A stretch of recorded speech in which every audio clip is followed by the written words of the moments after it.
Praise the lord. ఈరోజు దేవుని వాగ్దానము అపోస్తుల కార్యముల గ్రంథము 14వ అధ్యాయం 7వ వచనం. లుస్త్రలో బలహీన పాదములు గల ఒకడుండెను. అతడు పుట్టినది మొదలుకొని కుంటివాడై ఎన్నడూనూ నడువలేక కూర్చుండి ఉండువాడు. అతడు పౌలు మాటలాడుట వినెను.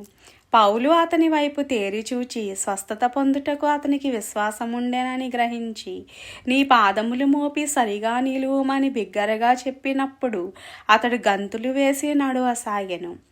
ఆ రోజుల్లో పరిశుద్ధుడైన పౌలు గారు అనేకమైన అద్భుత కార్యములు, ఆశ్చర్య కార్యములు జరిగించారు. ఆయన నడిపించింది పరిశుద్ధాత్మ దేవుడు.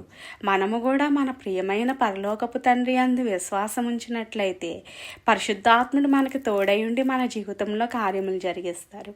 ఈరోజు మనం ఎలాంటి పరిస్థితిలో ఉన్నప్పటికీ మనం ఆర్థికంగా బలహీనంగా ఉండొచ్చు, ఆరోగ్యపరంగా మనం బలహీనంగా ఉండొచ్చు, మానసికంగా మనం బలహీనంగా ఉండొచ్చు.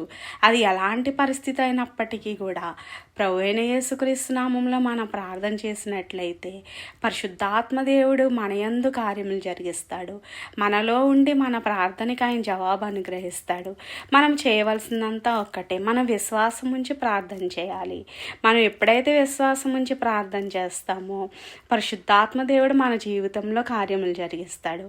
అట్టి విధంగా మన జీవితంలో పరిశుద్ధాత్మ దేవుడు అనేకమైన అద్భుత కార్యములు, ఆశ్చర్య కార్యములు జరిగించడానికి ప్రభువైన యేసుక్రీస్తు తండ్రి మనందరికీ కూడా సహాయం చేయనుగాక.